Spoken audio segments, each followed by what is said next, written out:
A guy who's been working with future studies last 25 years.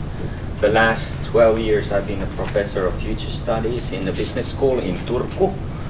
Turku, if someone doesn't know where Turku is, which is no wonder, it's in the west of Finland, just 200 kilometers from Helsinki, the oldest city of Finland, of course the oldest university there as well.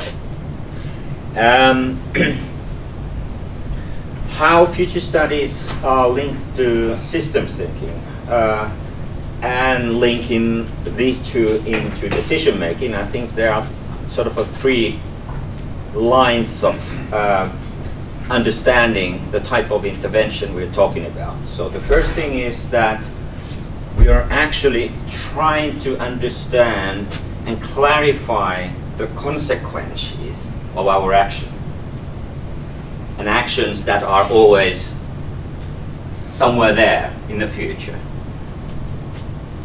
But if we are able to understand the consequences before they actually happen, then that's how we are actually molding the future.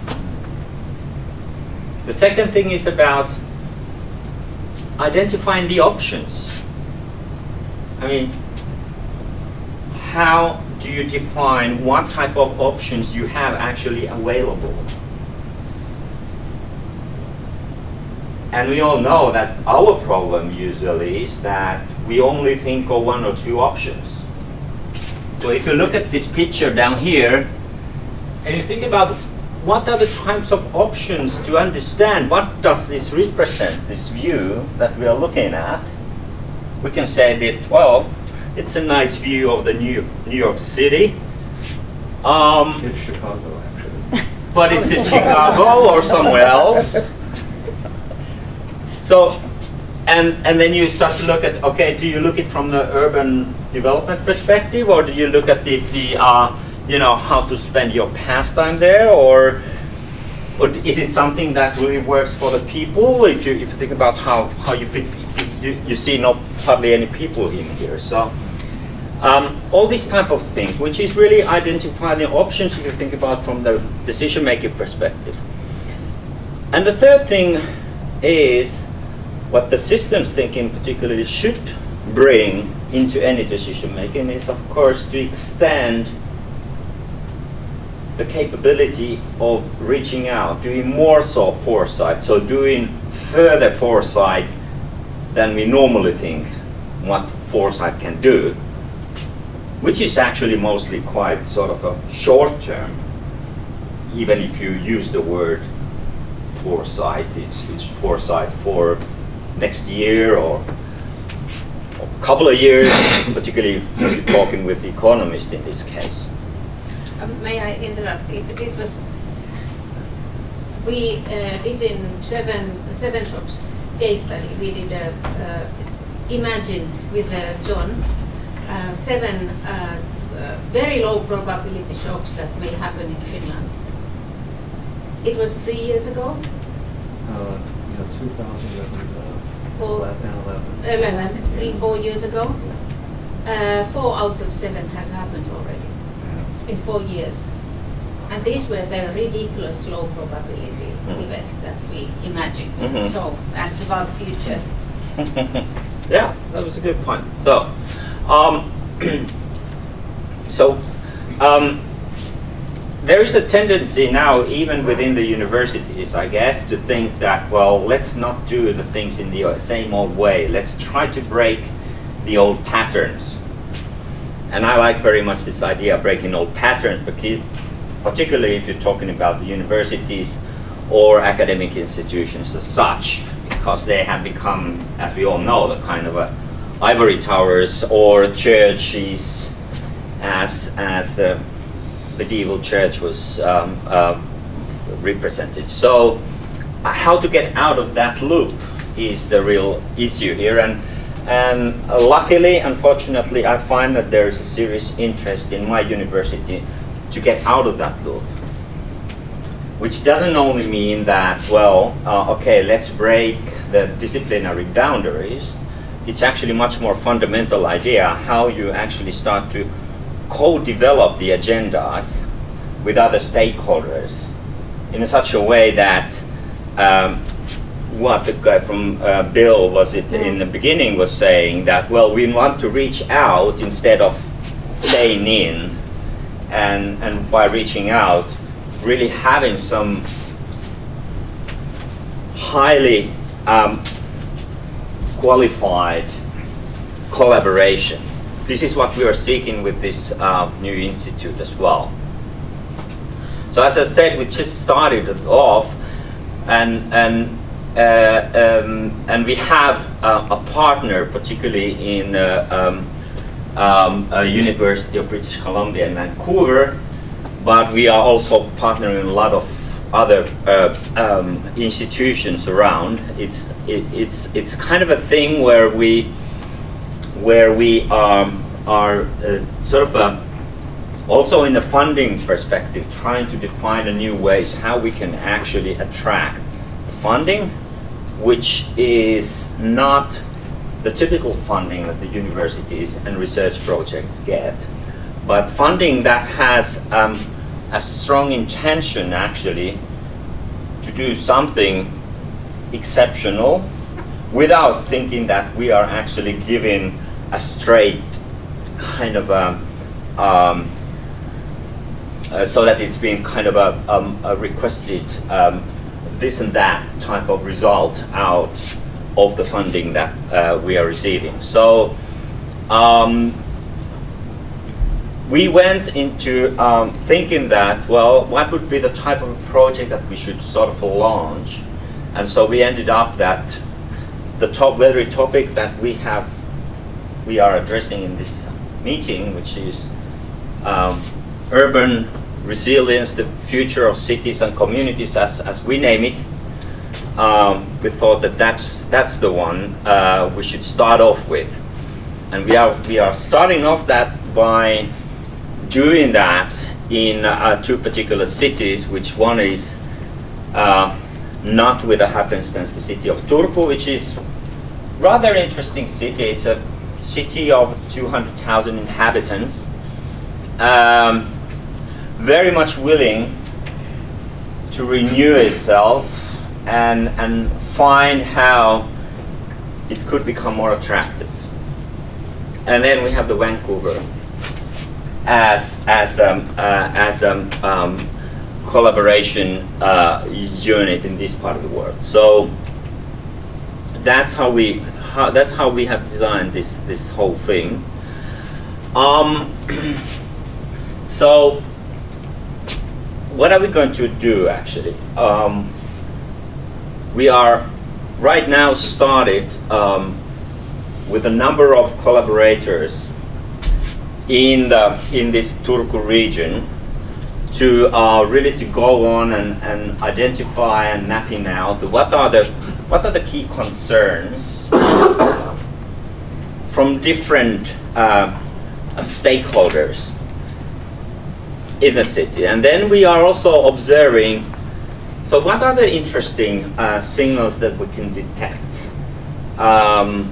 So for instance, this type of ferry, which is actually a very old one, but eventually a very good way of transporting, probably not giving the answer to the whole transportation system, but giving an option of how the transportation system might work. We will also look a lot on those options that, you know, share economy models basically provide us in terms of how to use more intelligent resources, particularly when you're talking about the transportation system, such as shared card models of different kinds. So that's what we start to experiment there. Then thirdly, as always, there are certain conflicts that we can anticipate. So what are these types of conflicts? Different conflicts of interest. How do we identify them? How do we try to actually solve them before they become so acute that everybody goes to their own sort of kind of positions unable to move on. And then, another 3. Anyway, building a simulation model, which is that, well, our idea eventually is to build a model that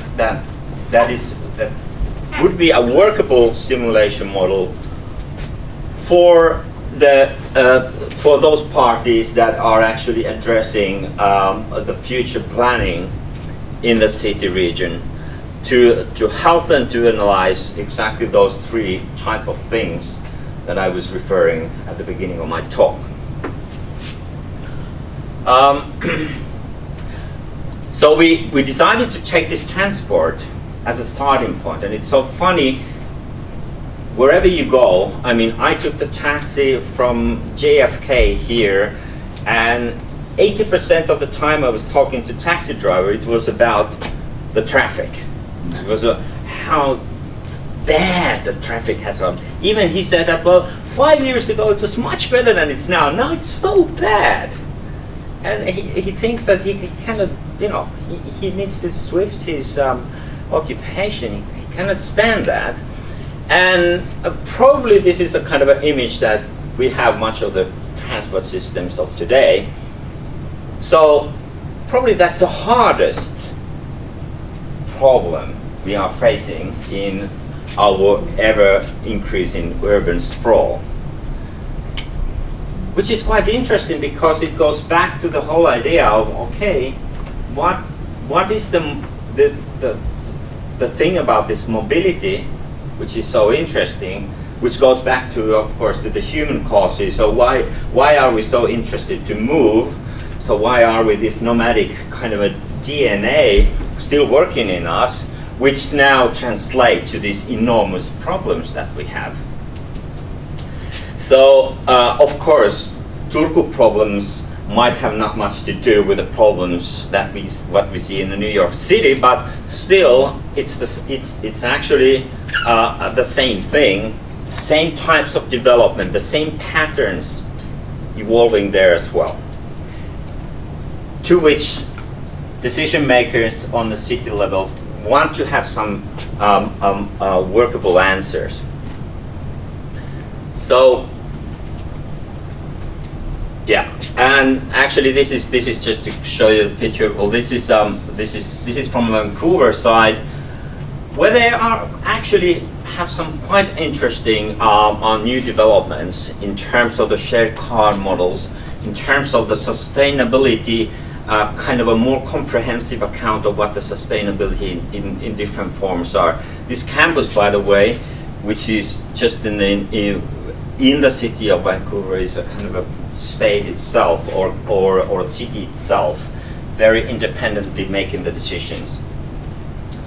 Now, okay, so we consider these two kind of examples as kind of laboratories that we are now engaging, going into and try to make sense that that what are the points of interventions that we might have there. Of course, not being the first ones, but maybe trying to build also a little bit sort of a novel approach to this very, very old problem.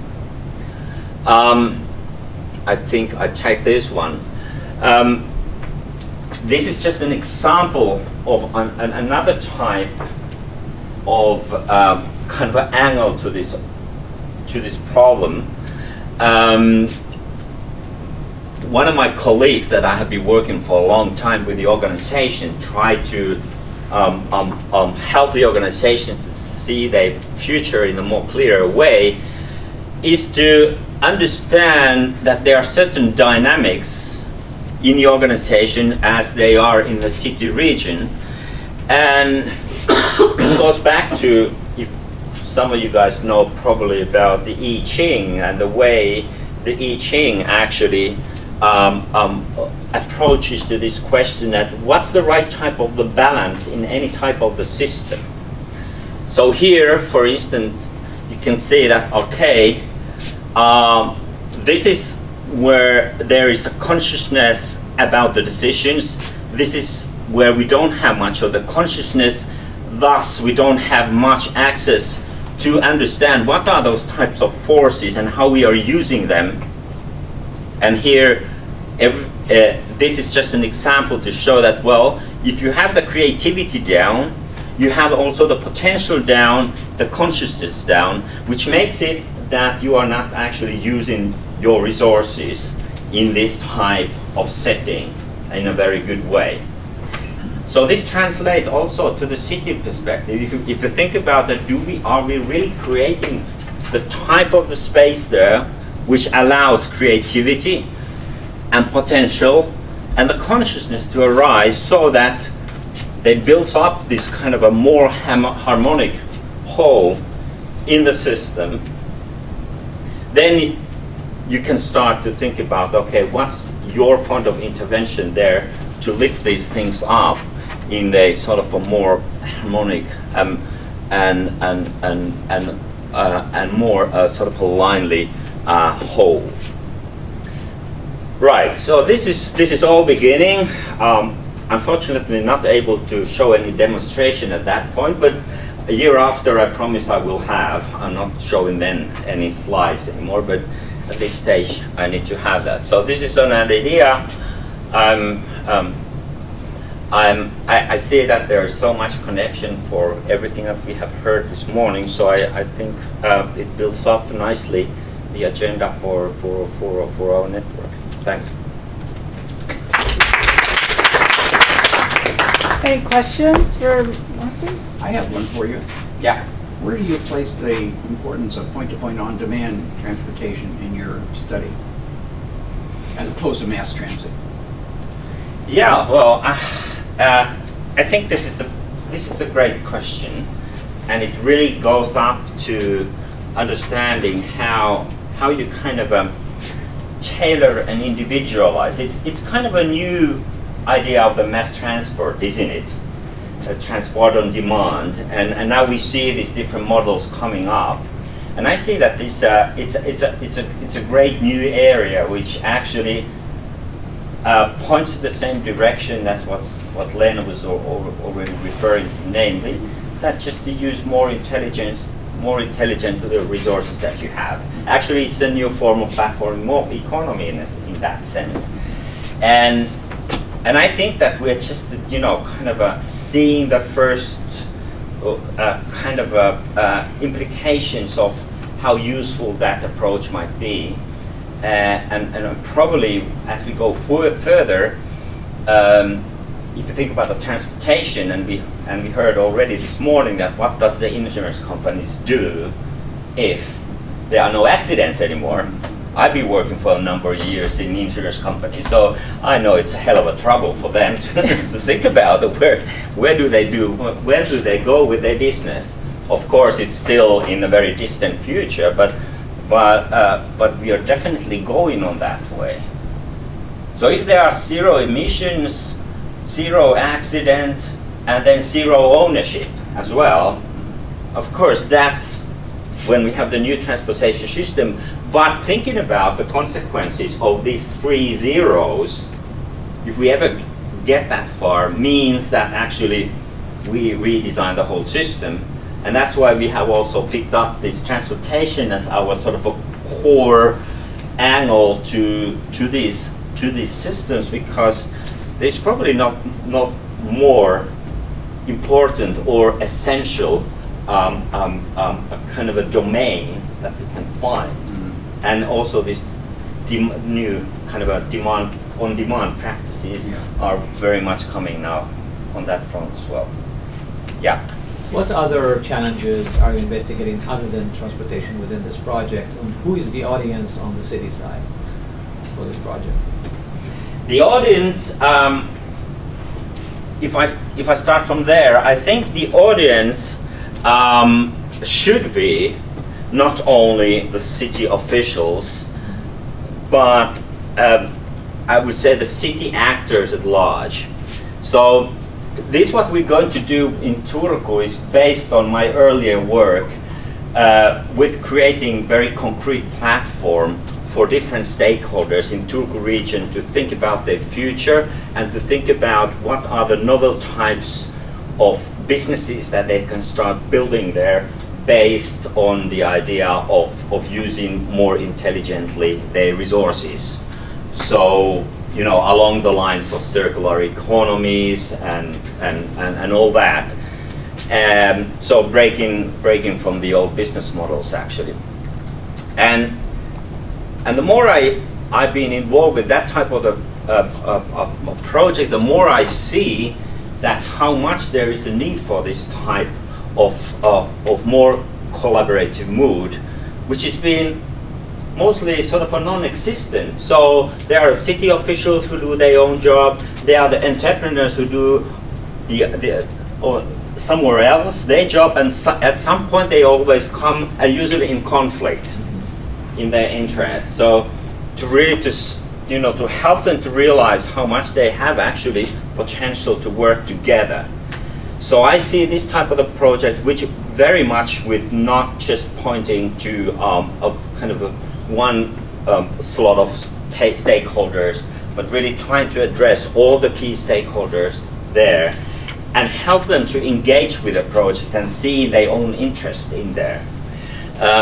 Just last 1.5 weeks ago, just before I got here, we had this one of these platforms, which is in practice kind of a 3-4 hour session. And I was asking from them that, you know, what do you see currently as the key problem of the city? And they said, well, the problem is that we have the city center, very old city center, but no one is willing to live there.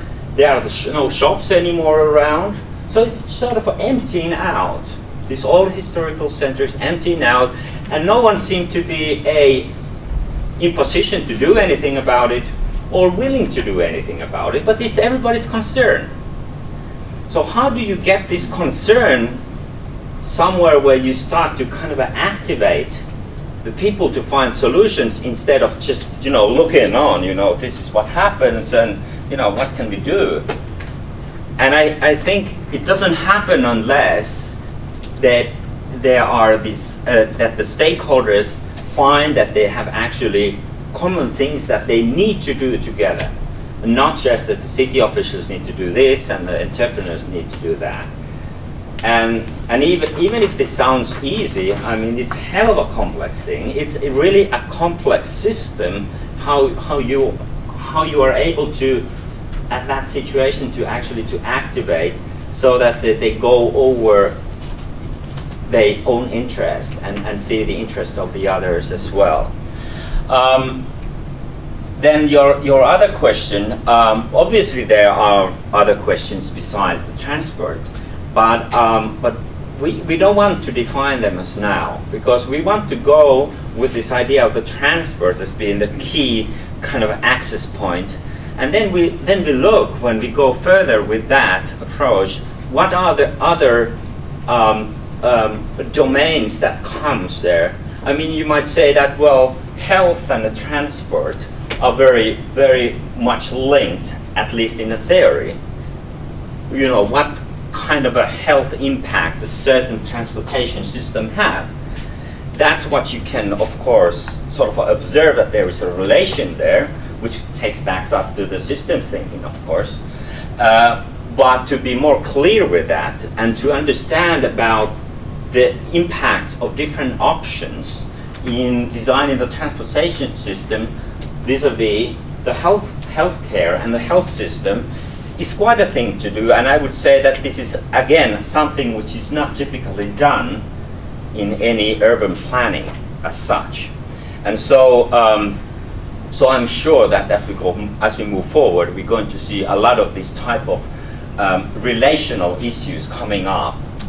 But I'm very pretty much convinced that we need to just to have this one access point, then start to build this kind of a vision of the web, which is there about the different issues being connected. Yeah. Just one question regarding, if you take transport as an example, so it's a large investment normally, but if you invest in cities takes years and tens of years to reform this again. I mean, if you take big auto districts or planning. So the question is how can these be changed again in view of changing the social dimensions or dynamics? You would probably even produce more inequality because you are on the outside of the city or whatever can happen, especially in developing countries. I know better. And the second thing is that how do you think of the new generations who are not using many of these traffic motorcycle autos or so? I mean, the change of behavior of young people who are maybe not even born. But infrastructure is an enormous manifesto of thinking of today maybe, and then how to change this thinking towards a generation which is not yet ready for anything. Okay, well, this what you said last is exactly linked to what Victor was asking before about this, for instance, about this on-demand type of new services which are appreciated by these new generations. Well, my 20-something-year-old boys, they don't want to own a car, they hardly have the driving license, but they are still very mobile. So it's just a question of what are the types of mobility services that you are building up in the city. And I think that when we break from the old models, we still see that at the bottom there is that, well, we need to be, and we want to be mobile, and we have this nomadic, kind of a imprint in us, and we're not going to get away from that. It's just a matter of finding the way that is, I mean, kind of sustainable in every sense, not only in environmental sense, but also in a social sense, which means new systems, new ideas, how this service is being built. And then the other thing about this infrastructure investments, that's absolutely true. I mean, of course, usually we're talking about the massive investments, also in this case. And what the city is in that front, and as much as I can say from the Europe, are looking for are more this type of public-private partnerships there. Which I mean makes a lot of sense when you think about that. You get it's kind of a way to chime in a collaboration between the different partners and seeing where the interest can be combined.